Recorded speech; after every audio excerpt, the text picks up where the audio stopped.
Chilli powder అన్ని రకాల వంటలకు పచ్చళ్లకు సరైన chilli powder. No colour, no chemicals.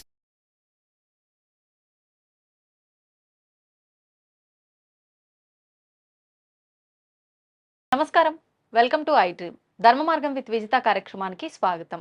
ప్రస్తుతం మనతో పాటు ఉన్నారు ప్రముఖ ఆధ్యాత్మికవేత్త, విశ్వ నియమాల ప్రచారకురాలు లక్కరాజు నిర్మలమ్మ గారి. ప్రముఖతో మాట్లాడి మరిన్ని విషయాలు తెలుసుకుందాం. అమ్మ నమస్తే. నమస్తే. చాలా మందిలో సొంత ఇల్లు అనేది ఒక కళ.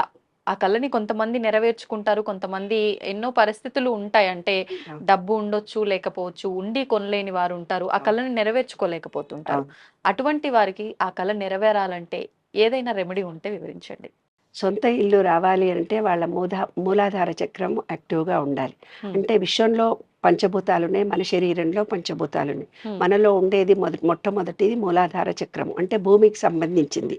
భూమికి సంబంధించినటువంటి మూలాధారం ఇప్పుడు ఏ ప్రదేశంలో మీరు పుట్టారో, ఏ కుటుంబంలో మీరున్నారో, ఏ ప్రాంతంలో మీరున్నారో ఆ భూమి మీద, అంటే డిఎన్ఏలో 30% వస్తుంది వీళ్ళు చేసిన పాపం. అంటే ఒకళ్ళ పొలాలు గుంజుకుంటారు, లేదు మీకు ప్లాట్లు ఇళ్ళు అమ్మిపిస్తామని డబ్బు తీసుకొని మోసం చేసేస్తారు. అలాగా భూమికి సంబంధించిన దాంట్లో మోసం చేసి అక్క చెల్లెళ్ళ ఆస్తులుంటే దొంగ రాయించుకుంటారు కొట్లాడి. వాళ్ళ మేనమత్తలో నాన్నలో తల్లులో తండ్రిలో అన్కాన్షియస్లో ఉంటే వాళ్ళ భూమిని వీళ్ళు లాక్కొని వాళ్ళని రోడ్ల మీద పడేస్తుంటారు. అంటే ఇలాంటి ఇబ్బందులు కలిగించిన వాళ్ళే ఇప్పుడు వాళ్ళు ఇబ్బంది పడుతూ ఉంటారు. గతంలో వాళ్ళ డిఎన్ఏలో వస్తుంది, వాళ్ళకి ఇల్లు రాదు. ఎప్పుడైతే డిఎన్ఏలో వచ్చిందో, డిఎన్ఏలో వాళ్లకు సొంత భూమి ఉండదు, సొంత ఇల్లు ఉండదు, వస్తుందో వాళ్ళకి ఇల్లు ఎంత వెతికినా వాళ్ళ దగ్గర డబ్బులు ఉంటాయి, ఎప్పుడు కిరాయింట్లోనే ఉంటారు, కానీ నాది అనేది ఉండదు. తర్వాత స్వీయ నిర్ణయ శక్తి వాళ్ళకి తగ్గిపోతుంది. స్వీయ నిర్ణయ శక్తి తగ్గిపోతుంది. అందరూ ఒకళ్ళ మీద ఆధారపడి ఉంటారు, ఎవరిని నమ్మరు అనమాట. అంటే భూమికి ఎప్పుడైతే ద్రోహం చేస్తారో, అద్దెంట్లో ఉండి ఓనర్స్ను ఇబ్బంది కలిగించడము, ఓనర్స్కి రెంట్ సరిగ్గా పే చేయలేకపోవడము, ఉన్న అద్దె ఇంటిని కూడా క్లీన్గా పెట్టుకోకపోవడం, అన్ని కిటికీలో దర్వాజాలు ఇరగొట్టి చందాలని చేసి వెళ్ళిపోయడము, ఏదో ఆశ్రమాలకు వెళ్ళినప్పుడు ఆశ్రమాల్లో హోటల్స్లో 1-2 రోజులు ఉంటే వాళ్ళ సామాన్లన్నీ చిల్లాబిల్లంగా పడేసి ప్లగ్గులతో సహా పీక్కొని రావడము, అలా కొన్ని వస్తువులు ఉంటే వస్తువులను కూడా ఎత్తుకొచ్చేస్తుంటారు కదా. అలా ఏవైతే చేశారో భూమికి సంబంధించినటువంటి ద్రోహాలు వాళ్ళకి ఎట్టి పరిస్థితుల్లో ఈ జన్మలో ఇల్లు రావు. మూలాధారం బాగా ఉండదు. ఎప్పుడైతే మూలాధారం బాగా ఉండదో బొక్కలు అరిగిపోవడం మొదలు పెడతాయి, బోన్స్ అన్ని అరిగిపోతూ ఉంటుంటాయి. దానివల్ల వాళ్ళకి ఏమవుతుందంటే కాల్షియం డెఫిషియన్సీ వస్తుంది, లేదా ఇలాంటి వాళ్ళకి పండ్లు ఊడిపోతాయి, జుట్టు ఊడిపోతుంది. ఈ లక్షణాలు వాళ్ళల్లో కలుగుతాయి. కాబట్టి ఆర్థికంగా ఎవరికైనా కావాలంటే పాజిటివ్ ఎనర్జీని పెంచుకోవాలి. వాళ్ళ దగ్గర డబ్బు ఉంది కానీ ఇల్లు కొనుక్కోవడానికి వెళ్ళినప్పుడు వాళ్ళకి నచ్చినట్టుగా రాకపోవడము, వాళ్ళకి నచ్చిన ఏరియాలో దొరకకపోవడము, ఒకళ్ళకి నచ్చితే ఒకళ్ళు, తీరా ఒకటి కొనుక్కున్న తర్వాత అది అమ్మాల్సిన పరిస్థితి రావడము, అలా ఇమీడియట్గా చాలా జరుగుతాయి. కొనుక్కున్న నెల లోపలనే అమ్ముతారు, లేదా కన్స్ట్రక్షన్ స్టార్ట్ చేసి బునియాదులు వేయగానే దానికేవో గొడవలు జరిగేసి ఆ ఇల్లు ఆగిపోతుంది. అట్లా జరగడానికి కారణాలు భూమికి వీళ్ళు చేసినటువంటి ద్రోహము. దీనికి రెమెడీ ఏముందంటే, ఎక్కడైనా గుడి ఉంటే గుడిని కడిగి రావాలి. ఎనర్జీ గుడిని కడగాలి, ఫస్ట్ గుడిని కడగాలి. ఎక్కడైనా భూమి ఉంటే ఆ భూమికి ఇప్పుడు వాళ్ళు ఏదో ఇంట్లో ఉంటారు కదా, ఆ ఇంటికి వాళ్ళు కృతజ్ఞత చెప్పాలి, ఆ ఇంటిని శుభ్రపరుస్తూ ఉండాలి. ఎవరైనా భూమి అంటే వాళ్ళ మేనత్తలు కానీ, తాతయ్యలు కానీ, వాళ్ళ నాన్నలు కానీ, ఎవరైనా పూర్వీక పెద్దలు ఉంటారు కదా, వాళ్ళని గౌరవించి ప్రేమించాలి. వాళ్ళ అవసరాలు వీళ్ళు తీరుస్తూ ఉండాలి. ఎప్పుడైతే భూతత్వం కలిగినటువంటి పూజలు ఏదైతే ఉన్నాయో, భూమి పూజలు అంటే వినాయకుడి పూజలు, ఆ వినాయకుడి లాంటి పూజలు ఎక్కువ చేయడం మూలంగా వాళ్లకు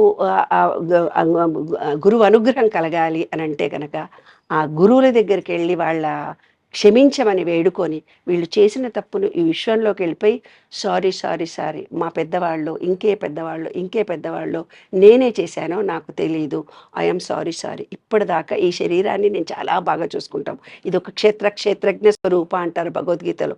ఈ స్థూల శరీరాన్ని నేను మనసారా ప్రేమిస్తున్నాను, నేనున్నటువంటి నా ఇంటికి నేను కృతజ్ఞత కలిగి ఉన్నాను. అలా కృతజ్ఞతా భావాన్ని వెలిబుచ్చుతూ వినాయకుడికి పూజ చేస్తూ, గురువు అనుగ్రహం గురించి గురు ప్రదక్షిణాలు చేస్తూ, గురు చరిత్ర చదువుతూ ఉంటే లేదా విశ్వంలోకి వెళ్ళిపోయి విశ్వాన్ని సారీ అని చెప్పుకొని లం అనే బీజాక్షరాన్ని 108 టైమ్స్ విశ్వంలో కూర్చొని గరికలో కాళ్ళు పెట్టి ఉమ్, సూర్యరశ్మి కిరణాలు వాళ్ళకి తగిలేటట్టుగా కూర్చొని ఉమ్, లం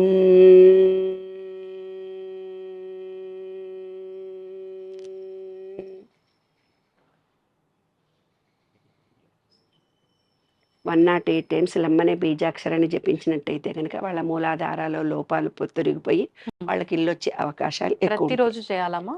ప్రతిరోజు 141 డేస్ చేయాలి ఏదైనా సరే. ఉమ్, అప్పుడు వాళ్ళ సబ్ కాన్షియస్ మైండ్లో వాళ్ళ జీన్స్లో వచ్చినటువంటి పాపం ఏదైతే ఉంటుందో పోయి కొంచెం యాక్షన్ కావడం మొదలు పెడుతుంది. అంటే పనులు కొంచెము సానుకూలంగా జరగడానికి మొదలు పెడుతుంది. ఉమ్, ఇంకొకటి ఏమిటంటే వీళ్ళ సబ్ కాన్షియస్ అయ్యేదా పోయేదా వచ్చేదా ఎంతమంది నేను మనసుతో ఇల్లు చూసి వచ్చాను నాకు ఇల్లు రాదు అనే భావన అతని మనసులో ఉండకూడదు. ఉందనుకో, ఎట్టి పరిస్థితుల్లో అతను బయటికి కావాలన్న తపన ఉంటుంది. కానీ సబ్ కాన్షియస్ మైండ్ ఫీలింగ్తో నాకు రాదు, నేను చెయ్యలేను, నేను వచ్చినా కూడా అంత దూరం నుంచి ప్రయాణం చెయ్యను, ఒక ఇంటి మీద ఒక ఏహ్యభావం ఏదో సబ్ కాన్షియస్ మైండ్లో ఉంటుంది. ఉండిపోతుంది. అలాంటి వాళ్ళకి ఇల్లు రాదు. ఆ సబ్ కాన్షియస్ మైండ్లో పూర్వం ఏర్పరచుకున్న ఆ మొండి భావాలు, పిచ్చి భావాలు, పనికి చెత్తా చెదారాలు పూర్తిగా తను తీసేసుకొని ఈ లంబీజాక్షరాన్ని జపించి ఈ విశ్వాన్ని మనస్ఫూర్తిగా కోరుకోవాలి. Um. Thank you very much. అంటే ప్రతి విషయంలో పాజిటివ్ థింకింగ్ ఉండాలి మన పాజిటివ్ మైండ్లో. థింకింగ్ ఉండి కృతజ్ఞతాభావం కలిగి ఉండి పూర్తిగా వాళ్ళు విశ్వానికి సరెండర్ అయిపోవాలి. ఉన్న సరం థ్యాంక్ యూ వెరీ మచ్ అనుకోవాలి. ఉమ్, ఇప్పుడు నేను మంచిగా ఉన్నాను, బాగున్నాను, చేసిన దాన్ని నేను క్షమించమని మనసారా వేడుకుంటున్నాను, ఉమ్, నేను చేసిన తప్పును యాక్సెప్ట్ చేస్తున్నాను అనాలి. మా వాళ్ళు ఎవరో చేసి ఉండొచ్చు, నేనే చేసి ఉండొచ్చు, నాకు తెలియదు. ఉమ్, ఇప్పుడు నేను మీ అందరితో కృతజ్ఞతగా ఉన్నా, ఈ భూమికి కృతజ్ఞత కలిగి ఉన్నానని భూమిలో 2 కాళ్ళు పెట్టి ప్రేయర్ చేసుకున్నట్టయితే 41 డేస్ ఎక్కడైనా గుడి కడిగినట్టయితే ఇమ్మీడియట్గా ఇల్లు వచ్చే అవకాశాలు ఉంటాయి. అలా ధన్యవాదాలమ్మా. నమస్తే.